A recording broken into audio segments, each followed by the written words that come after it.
오늘은 어린이 주일입니다. 하나님께서 가정 가운데 우리 아이들을 주셨고, 이 아이들은 하나님께서 주신 귀한 선물인 것을 기억하는 그런 날입니다.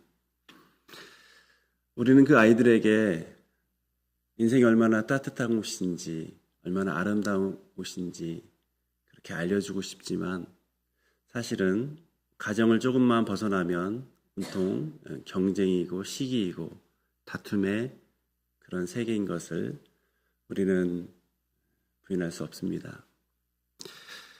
우리가 마주하는 세상은 정말 따뜻하게 원하지만 그런 곳이 아니라는 사실을 우리가 부인할 수 없는 것이죠. 우리는 지금 전쟁의 시대를 살아가고 있습니다. 전쟁의 소식들은 우리를 참 참담하게 합니다. 가장 비극적인 이 전쟁의 모습 중에 하나는 군사시설을 파괴하는 것을 넘어서 민간시설이 파괴되는 일입니다. 민간인의 생존에 직결된 이 기반시설을 타격하게 되면, 즉 미사일이 발전소를 부시고 깨끗한 물을 공급하는 그런 담수화 시설을 부시고, 또는 수도망을 파괴한다면 물과 전기가 끊긴 곳에서 가장 고통스러워할 이들은 아마도 가장 약한 우리 아이들일 것입니다. 그래서 군 기반 시설이 아닌 경제 기반 시설을 타격하는 것은 건물 하나를 무너뜨리는 것이 아니라 그 땅 가운데 자라나는 어린 생명들의 미래와 생존권을 통째로 끊어버리겠다는 가장 비정한 적대 행위인 것이죠. 오늘 우리는 본문을 통해서 블레셋 사람들이 이삭의 우물을 흙으로 메우고 뺏는 장면을 보는데, 본문의 내용이 의도가 그러합니다. 광야 같은 그 땅에서 우물을 막는다는 것은, 또는 우물을 빼앗는다는 것은 이삭의 가축뿐만 아니라 물을 먹고 자라야 할 어린 아이들을 비롯한 온 가족의 생존권을 완전히 박탈하겠다는 선전포고인 것입니다. 블레셋 사람들은 이삭이 사용하는 그 우물을 막으면 이삭이 누리는 복도, 그리고 그 가문이 미래에 누릴 복도, 즉 큰 타격을 줄 것이다 라고 믿었습니다. 더욱 가슴 아픈 것은 이 적대감이 이전에 믿음을 주었던 사람의 변심에서 시작되었다는 점입니다. 우리가 지난번에 본 것처럼 이삭의 아내를 보호해 주었던, 호의를 베풀었던 아비멜렉, 그리고 그의 백성들이 이제는 이삭이 잘 되는 것을 시기합니다. 그래서 이삭에게 생명줄 되는 우물을 메워버리고 그럴 땅에서 떠나가게 하고 있습니다. 믿었던 그들의 호의가 이제는 비수가 되어 돌아오고 있습니다. 자녀들의 생존권마저 보호받지 못하는, 유업받는 이 절망적인 상황이 벌어지고 있습니다. 이 상황에서 이삭은 어떻게 할까요? 이삭을 향해서 하나님께서 맹세하셨는데 이 맹세는 과연 어떻게 드러나고 있는지 오늘 말씀을 통해서 좀 보고자 합니다. 세상은 흙으로 하나님의 언약 백성의 그 우물을 막겠지만, 그러나 하나님께서 맹세로 보장하신 복은 막을 수 없다는 사실을 오늘 말씀을 통해서 우리가 교훈받았으면 합니다. 지난주에 우리가 본 이삭은 기근 앞에서 이 애굽행을 결정한 이삭입니다. 그 안에서 아비멜렉 앞에서 자기의 아내를 누이라고 그렇게 말했던 이삭은 믿음의 사람이라기보다는, 하나님을 바라보는 언약의 사람이라기보다는 그저 흔들리는 한 사람에 불과했습니다. 이삭의 이런 흔들림과 약함 속에서 가장 빛나는 것은 하나님의 빛나는 맹세였습니다. 이 하나님의 맹세가 구체화되는 장면이 12절입니다. 우리 12절 보면 이삭이 그 땅에서 농사하여 그 해에 100배나 얻었다라고 말씀하고 있습니다. 여러분, 이 땅은 기근의 땅이고 기근의 땅에서 얼마 넘지 않은 그런 곳입니다. 이삭이 안정적으로 정착한 곳도 아니고 그는 나그네로 머물러야 하는 불안정한 자리, 그것이 바로 그랄입니다. 그런데 그 자리에서 하나님께서 무려 100배의 결실을 주십니다. 여러분, 이삭의 주된 일이 무엇일까요? 아버지처럼 목축하는 삶이었을 겁니다. 그런데 목축업을 했을 이삭에게 그가 했던 농사는 이 100배의 결실은 정말 말로는 설명할 수 없는 결과입니다. 그래서 오늘 본문 12절 마지막은 이렇게 분명하게 말을 하고 있습니다. 여호와께서 복을 주셨다. 이것이 100배의 결실을 맺게 된 유일한 해석입니다. 그리고 13절에 보면 이 복이 어느 한순간만이 아님을 우리에게 알려주고 있습니다. 그 사람, 즉 이삭입니다. 이삭이 창대하고 왕성하며 마침내 거부가 되어, 원문에는 커지다라는 뜻의 이 동사가 동일한 다양한 방식으로 반복이 됩니다. 단계적으로 커지다. 그래서 우리말은 창대하다라고 번역을 합니다. 지속적으로 커집니다. 이것을 왕성이라고 번역을 하고 있습니다. 그리고 결정적으로 커집니다. 이것을 거부가 되었다라고 번역을 하고 있습니다. 결국 이 커지다라는 이 히브리어 단어는 하나님의 복이 이삭 속에서 점점 더 깊이 넓게 그렇게 실현되고 있음을 잘 드러내고 있는 동사인 것이죠. 여러분, 이 복의 원천은 이삭의 능력도 또 땅도 아니고 더구나 우물도 아닙니다. 복의 원천은 결국 하나님의 맹세를 구체적으로 지키시는, 그리고 그것을 이뤄가시는 여호와 하나님 뿐이십니다. 복의 원천은 오직 여호와 하나님이십니다. 14절은 이 복이 이삭의 현실 속에서 어떻게 나타난지를 더 상세히 보여주고 있습니다. 양과 소가 때를 이루고 종이 심이 많음으로 라고 됩니다. 이삭은 양과 소를 거느리는 족장이었습니다. 그런데 오늘 본문에 보면 많이 거느리게 되었다, 때를 이루게 되었다라고 설명하고 있습니다. 앞서 농사에서도 100배의 소수를 맺었던 그에게 이제 이 목축의 영역에서도 풍성함을 누리게 된 것입니다.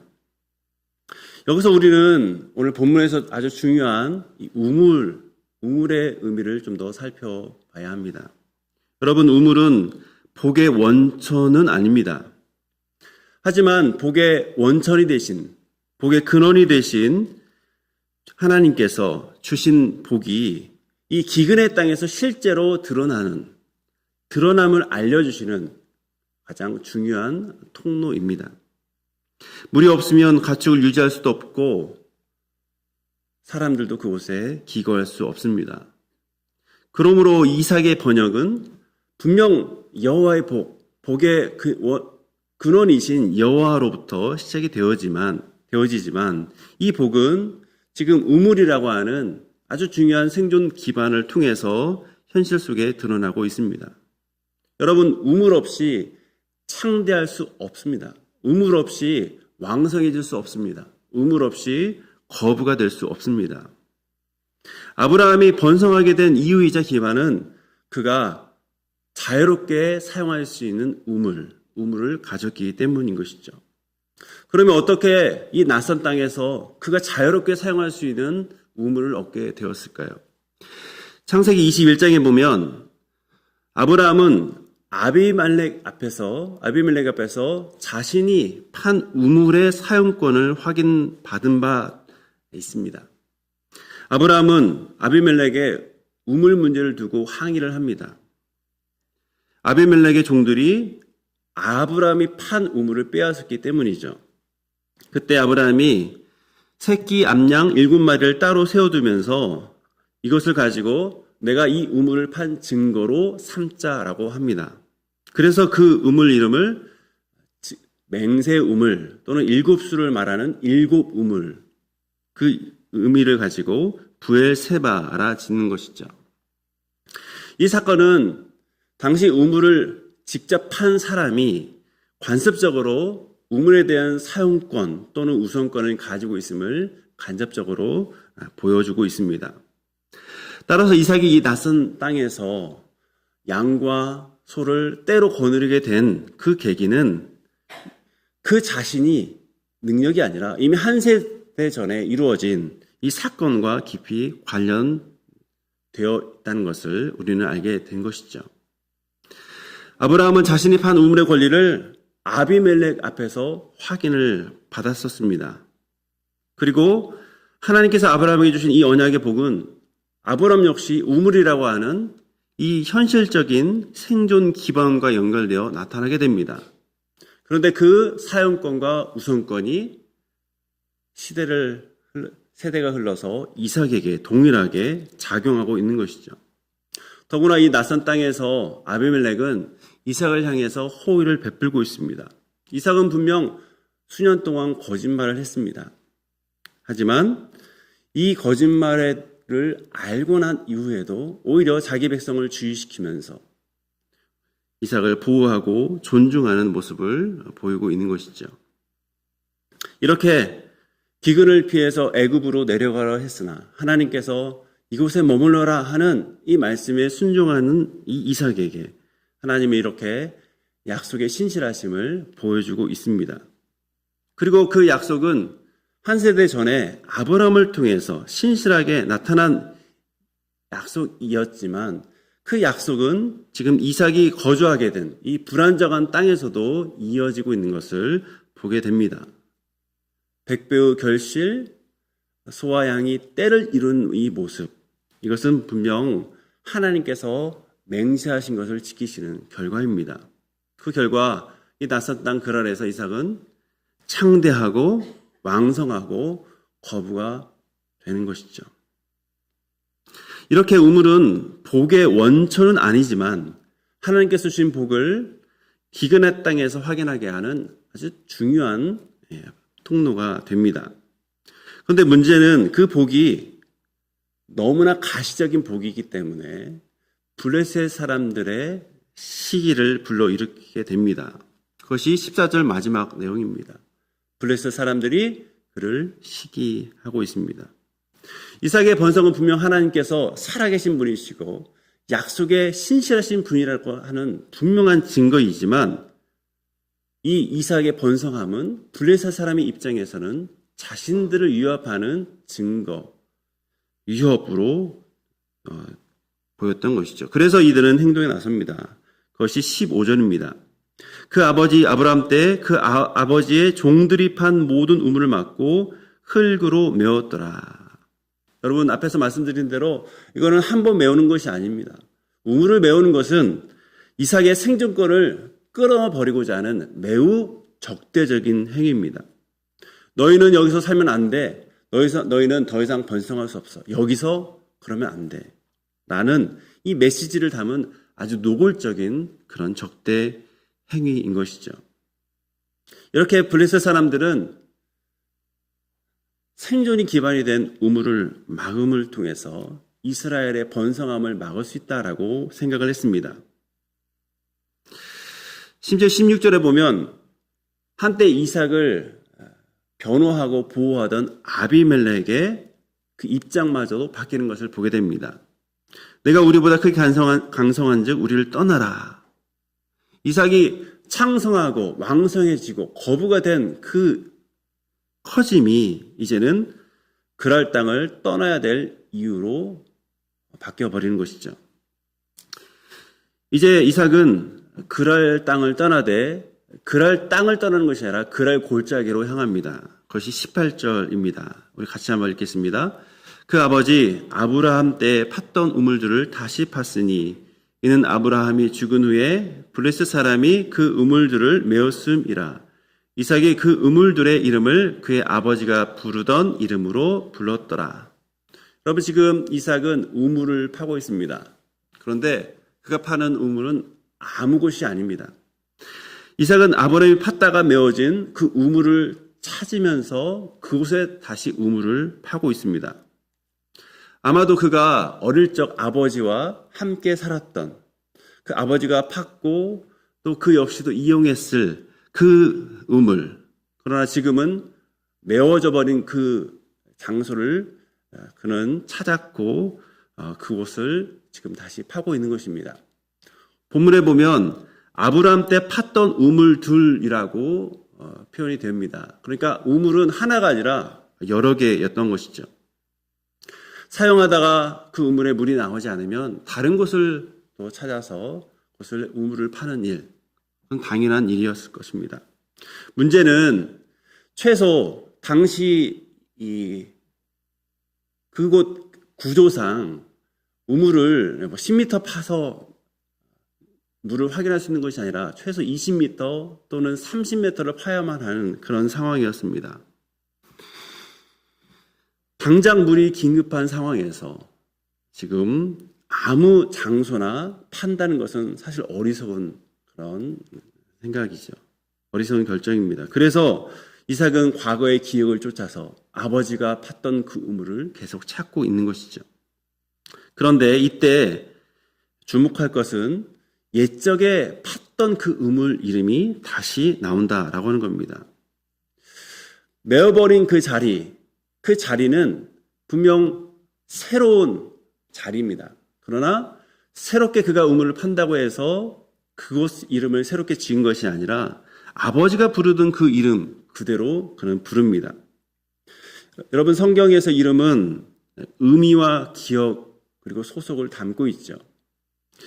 이삭이 아버지가 지은 그 우물 이름을 회복한다는 것은 단순히 옛날 그 시설, 그 장소의 이름을 부르는 것을 넘어서 아브라함과 맺은 하나님의 언약의 흔적을 기억하는 일입니다.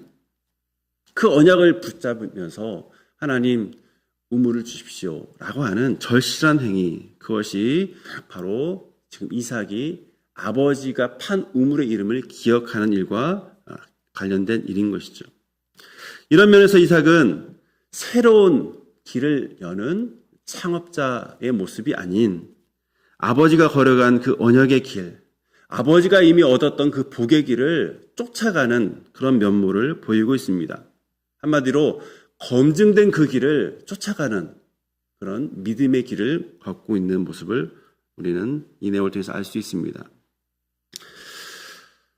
19절에 보면 이삭의 종들이 그곳에서 우물을 팝니다. 그런데 이 판 우물은 놀랍게도 단순히 고인물이 아니라 놀라운 샘물입니다. 우물을 파다 보면 그 우물물의 물이 며칠 동안 지속이 되는지 또는 몇 년 동안 지속이 되는지에 따라서 그 우물의 가치가 다릅니다.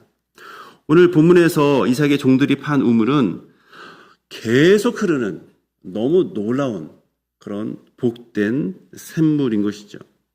이 건조한 땅에서 계속 우물을 파야 되는 상황에서 계속 흐르는 이 샘물, 우물을 발견한다는 것은 놀라운 축복인 것이죠. 그런데 그것이 또다시 문제가 됩니다. 우리 20절 읽도록 하겠습니다.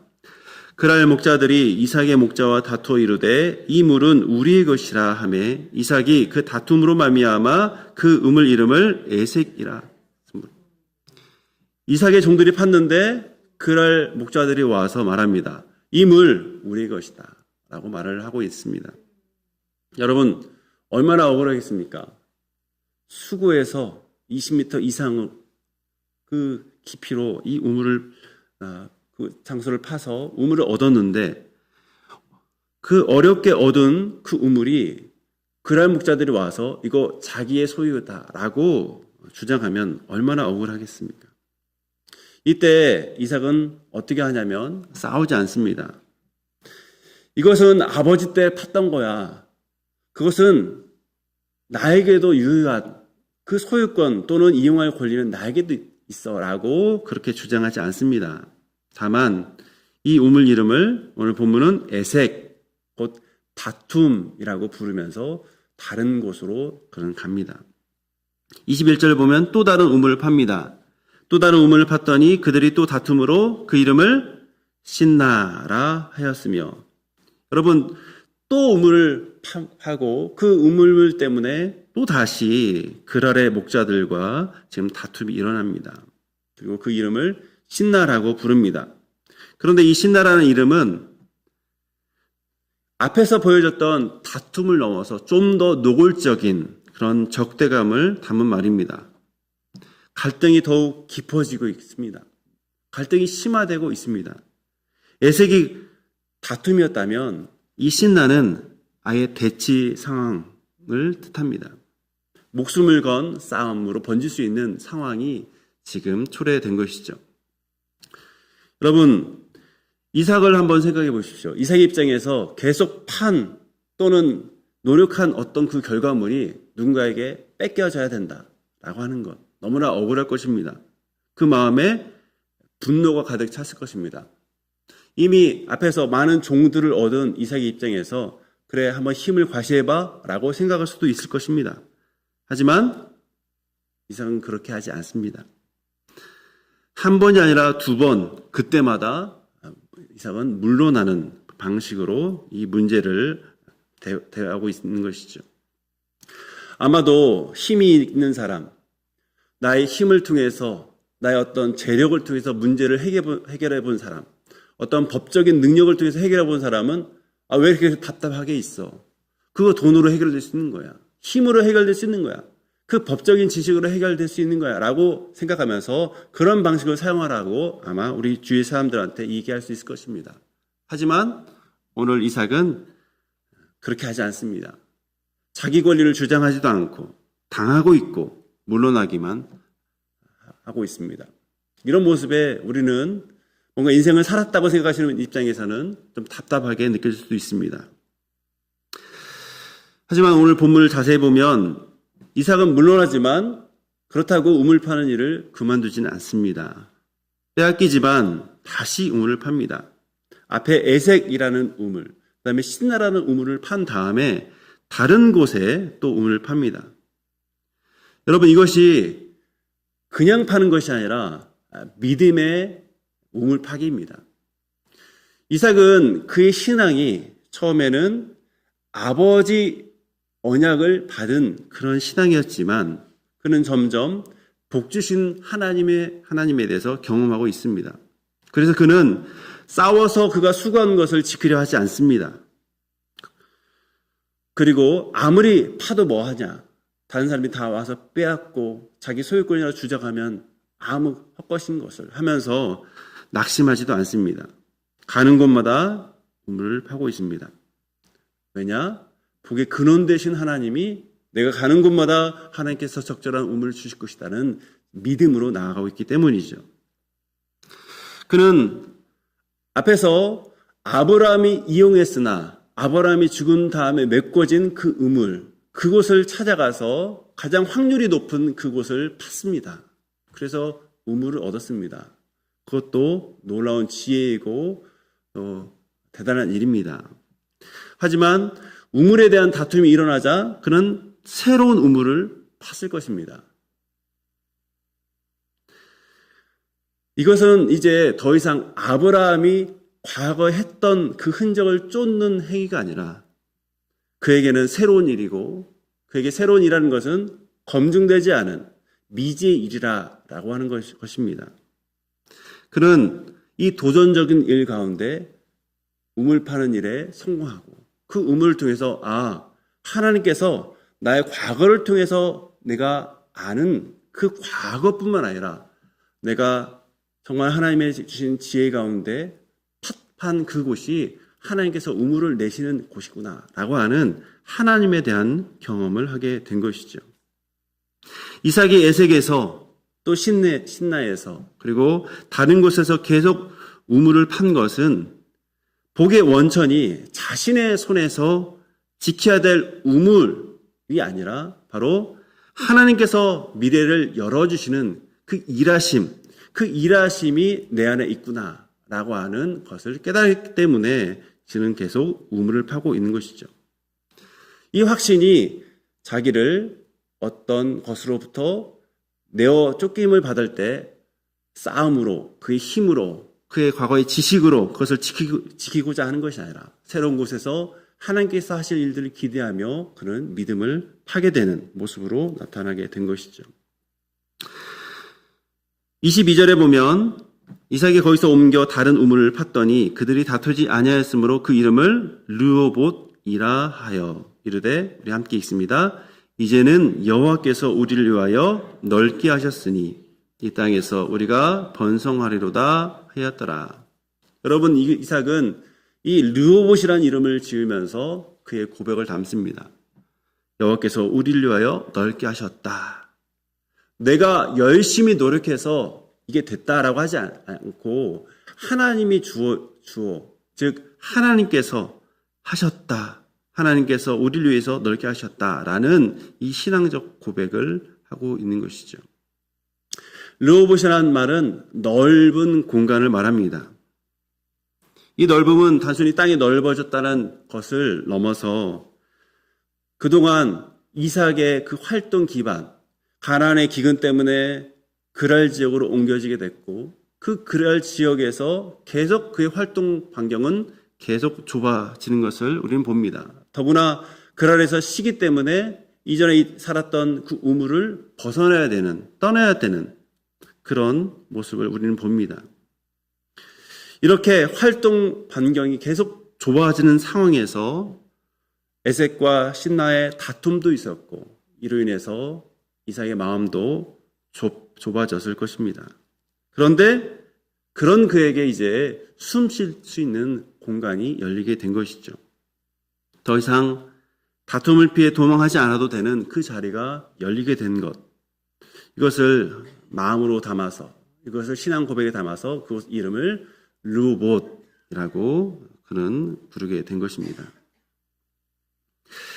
시편 18편 19절은 이렇게 노래하고 있습니다. 나를 넓은 곳으로 인도하시고 나를 기뻐하심으로 나를 구원하셨도다. 성경에서 넓은 곳은 물리적으로 넓은 공간을 넘어서 사방이 막힌 그런 답답한 상황 가운데서 하나님께서 살 길을 열어주셨다라고 하는 그런 고백을 드러내는 때 사용하는 말입니다. 다시 한번 시편 18편 19절 읽어드리도록 하겠습니다. 나를 넓은 곳으로 인도하시고 나를 기뻐하심으로 나를 구원하셨도다. 압박이 있고 그 압박 때문에 두려움이 가득한 그 사람에게 하나님께서 숨 쉴 자리를 주셨다라는 그런 고백을 담은 시인의 노래입니다. 여러분, 르호봇은 바로 그런 자리입니다. 하나님께서 이삭에게 이제 좀 숨을 쉬어도 된다라고 열어주신 은혜의 자리, 그것이 바로 르호봇인 것이죠. 이 이삭의 이야기는 르호봇에서 끝나는 것이 아니라 23절 브엘세바로 옮겨갑니다. 브엘세바는 앞서 말씀드린 대로 아브라함이 아비멜렉을 만나서 맹세를 나누면서 여호와 이름을 불렀던 곳, 맹세 우물, 7 우물이라는 뜻을 가진 그런 곳입니다. 이삭은 그랄에서 계속 우물을 파고 있다가 마침내 아버지의 신앙 흔적이 있는 곳으로 돌아가는 그런 모습을 보입니다. 왜 그가 브엘세바로 갔는지에 대해서 성경은 나타나 말하고 있지 않지만, 그러나 아마도 정황상 더 이상 우물을 얻지 못했기 때문, 또는 우물에서 물이 나오지 않았기 때문이지 않을까 싶습니다. 그런 이삭에게 하나님께서 말씀하십니다. 24절입니다. 우리 같이 읽겠습니다. 그 밤에 여호와께서 그에게 나타나 이르시되 나는 내 아버지 아브라함의 하나님이니 두려워하지 말라. 내 종 아브라함을 위하여 내가 너와 함께 있어 내게 복을 주어 내 자손이 번성하게 하리라 하신지라. 하나님은 이삭에게 자신을 뭐라고 소개하십니까? 나는 내 아버지 아브라함의 하나님이다 라고 소개하십니다. 이삭의 신앙은 아버지의 언약, 그의 아버지 아브라함과의 언약을 지키시는 그 하나님의 안에 있는 신앙인 것을 드러내 주시고 있습니다. 그리고 하나님께서 이삭에게 이렇게 말씀하십니다. 두려워하지 말라라고 말합니다. 이삭은 이미 르호봇을 얻은 경험을 했습니다.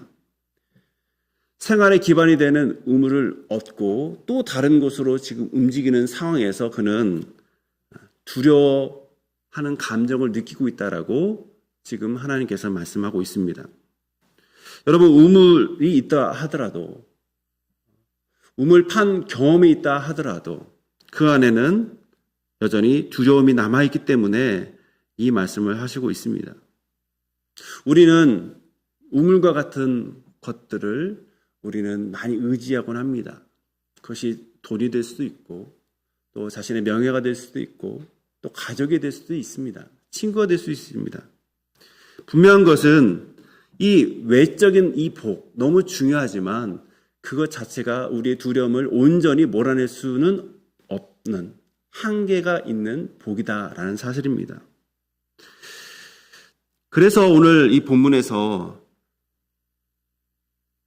이 땅을 살아가면서 우물과 같은 것이 너무나 중요하지만 우물 자체가 복의 근원이 되지 않기 때문에 그 자체를 의지하지 말고 오히려 더 좋은 것을 의지해야 함을 우리에게 알려주고 있습니다. 여러분, 그 더 좋은 것은 무엇입니까? 바로 하나님 자신이 되시는 거죠. 그래서 하나님께서는 오늘 본문에 내가 너와 함께 있어 라고 말씀하고 있습니다. 하나님께서 알려주시는 두려움을 몰아내는 그 반대 말은 더 좋은 환경이 아닙니다. 두려움을 물리치는 비결은 좋은 환경 조성이 아니라 바로 하나님이시다라는 것을 지금 이삭에게 다시금 말씀하고 있습니다. 사실 이삭은 그동안 아버지의 하나님의 그 경험 가운데서 보호를 받고 살아왔던 사람입니다. 그가 아내를 얻을 때 아버지가 보낸 다메섹 사람을 통해서 그는 예비된 신부감을 맞이했습니다. 그리고 그가 족장으로서 후회가 될 때 이삭은 아버지의 큰 자산 아래에서 그 자산 위에서 그는 족장으로서의 일을 감당을 했습니다. 그랬던 그가 이제 본격적으로 하나님이 복의 근원이시구나. 하나님이 나와 함께 하심이 너무나 중요하다라는 것을 알리시는 그 계기가 바로 기근이고 기근 가운데 이 글 아래에서 하나님의 함께 하심을 경험하는 것이죠. 여러분, 신앙의 유선을 가지고 그 유선 아래에서 살아가는 것은 너무 귀한 일이지만 결국 하나님 앞에서 단독자로 내가 하나님을 경험할 때 우리 믿음은 하나님을 기쁘시게 하는 믿음, 굳은 믿음, 하나님께서 원하시는 그 방향으로 나아갈 수 있는 헌신된 믿음이 된다는 것을 우리는 기억하셔야 됩니다. 하나님은 이렇게 말씀하십니다. 내 종 아브라함을 위하여라고 오늘 또 본문을 말하고 있습니다. 이 말은 아브라함의 공로 때문에 너 부모 잘 만나서 그래, 그게 아닙니다. 하나님께서 아브라함에게 하신 약속을 신실하게 지키시기 때문이다 라는 것을 의미하고 있습니다.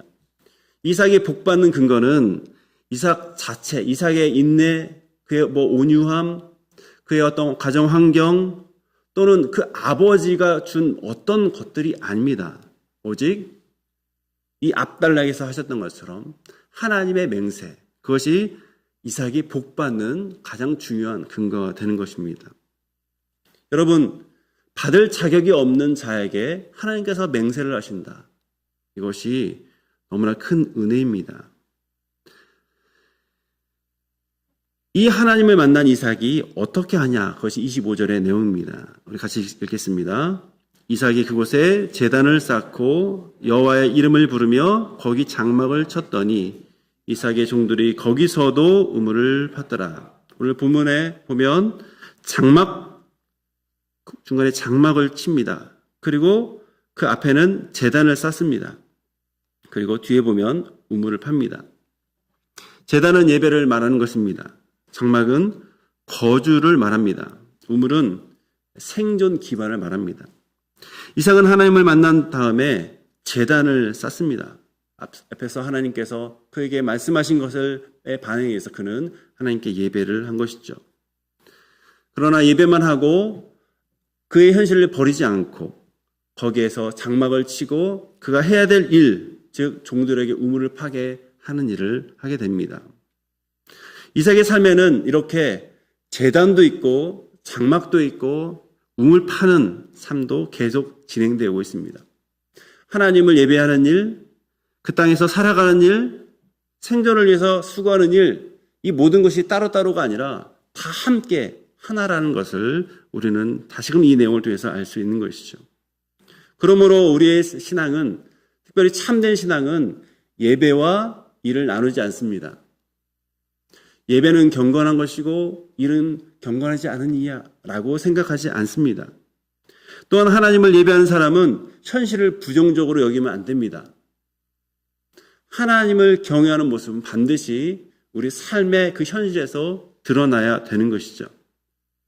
또한 현실을 열심히 살아낸다고 해서 하나님 예배하는 것을 잊지도 않습니다. 그것이 바로 균형 잡힌 신앙인의 삶인 것이죠. 이삭은 지금 제단을 쌓고 장막을 치고 그리고 우물을 파는 삶을 진행하고 있습니다. 하나님 앞에서 하나님께 드려야 될 것은 드리고 자기에 주어진 이 가정 또는 이 자신의 그 부족을 돌보고 그리고 그 부족을 위해서 가장 중요한 우물 파는 일을 계속하고 있는 것이죠.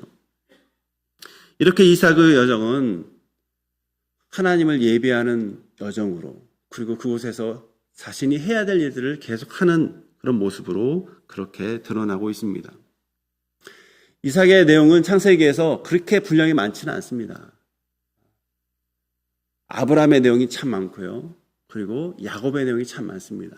그러나 이 이삭의 짧은 이 인생의 여정을 통해서 우리는 이삭은 하나님의 은혜를 아버지를 통해서도 얻었지만 결국 자신의 여러 가지 상황 가운데서 하나님께서 함께 하시는 그 함께 하심을 경험하는 그것이 믿음의 근거가 되고 그것이 장차 하나님의 아브라함을 향한 그 복을 또 야곱에게 그 뒤로 넘기는 그 일을 하는 그런 아주 중요한 인물인 것을 이 내용을 통해서 보게 되는 것이죠.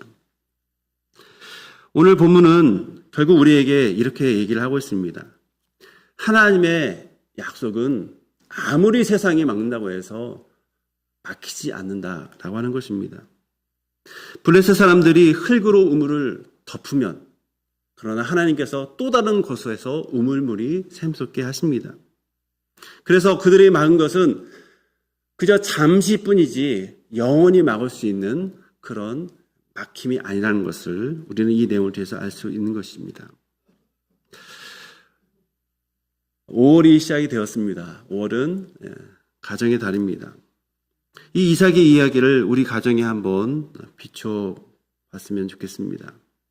이삭은 아버지가 팠던 그 우물을 찾아서 다시 팝니다. 그리고 아버지가 부르던 그 이름을 그대로 사용해서 그 우물의 이름을 부릅니다.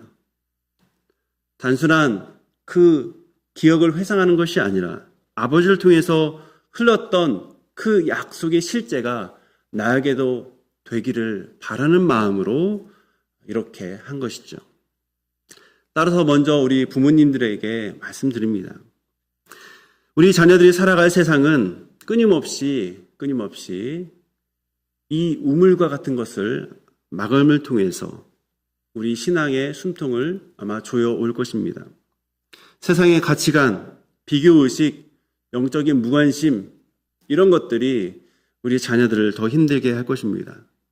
그럴 때 과연 자녀들이 마실 물을 찾을 때 그 우물물을 찾을 때 과연 가정이 영적인 우물물을 공급할 수 있는 장소인지 우리 부모님들이 스스로 생각하고 오늘 말씀의 도전을 받기를 원합니다.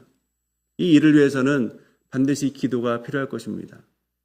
우리 자녀를 위해서 기도하고 또 하나님께서 하실 일들을 기대하며 나아가는 믿음의 정말 기도의 우리 부모님 되시기를 바랍니다. 우리 자녀들에게도 한번 이 말씀으로 고민하기 원합니다.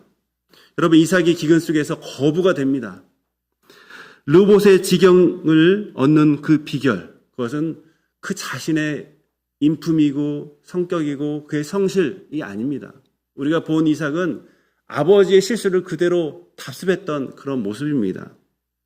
하지만 그는 결국 아버지가 만났던 하나님을 신뢰하면서 아버지의 하나님의 신앙의 흔적을 소중히 여기면서 계속 믿음으로 나아가고 있는 것을 보게 됩니다.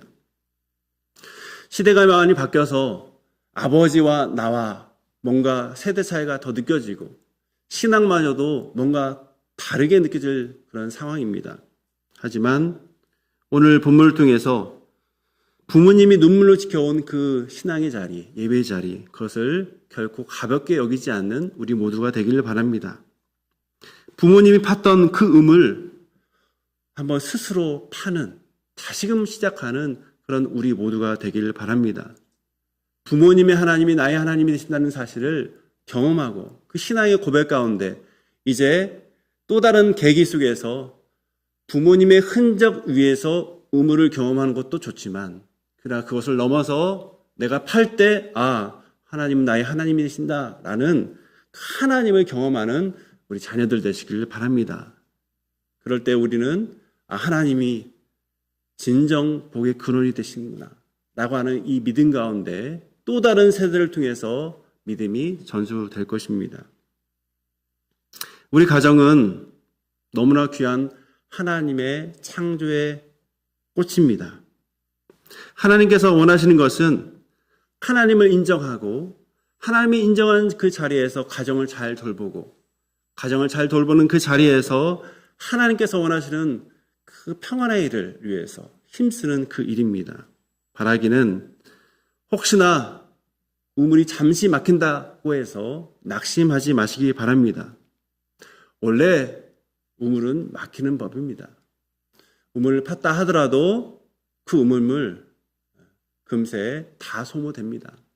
그러나 진정한 우물 되신 우리 하나님, 진정 계속된 샘물이 되신 우리 주님을 기억하고 그 주님의 주시는 그 생명수 안에서 복됨을 누리는 우리 모든 우리 가정 되기를 주님의 이름으로 축복합니다. 오늘 말씀을 생각하면서 우리 한번 기도하겠습니다. 하나님, 막혀 보이는 우물 앞에서 낙심하지 않게 하여 주옵소서. 누군가의 시기와 반대에 주눅들지 않고 하나님께서 대를 이어 흐르게 하시는 하나님의 은혜를 기억하며 우리 가정마다 제단이, 장막이, 우물이 다시금 세워지는, 다시 파지는 복된 우리 가정 될 수 있도록 우리 한번 다 함께 기도하도록 하겠습니다. 하나님 아버지, 하나님 우리에게 정말 하나님 낙심하지 않고 하나님의 그 은혜를 바라고 하나님의 말씀을 믿고 신뢰하며 나갈 수 있는 주님의 사람이 될 수 있도록 도와주옵소서. 세상은 복의 근원이 아닌 그 복으로 보이는 그것을 가지고 마치 그것이 다인 양 그렇게 유혹할 때 하나님, 우리가 복의 근원이신 그 하나님을 붙들고 살아갈 수 있는 믿음의 세대 될 수 있도록 도와주옵소서. 세상에 우리의 우물을 막으려 할 때, 그리고 우리의 자리를 좁게 할 때 우리 마음이 하나님께서 이끄시는 그 넓은 자리로 갈 수 있다는 그 메시지를 우리가 다시 한번 이 내용을 통해서 받고 하나님, 우리의 소망을 주께 두게 하여 주옵소서. 우리 가정들 하나님 앞에 예배하는 가정 되게 하여 주옵소서. 주님, 우리 부모가 믿음의 우물, 신앙의 우물을 깊이 파서 우리 자녀들이 그 맛을 볼 수 있는 우리 정말 가정들 될 수 있도록 도우시고 인도하여 주옵소서.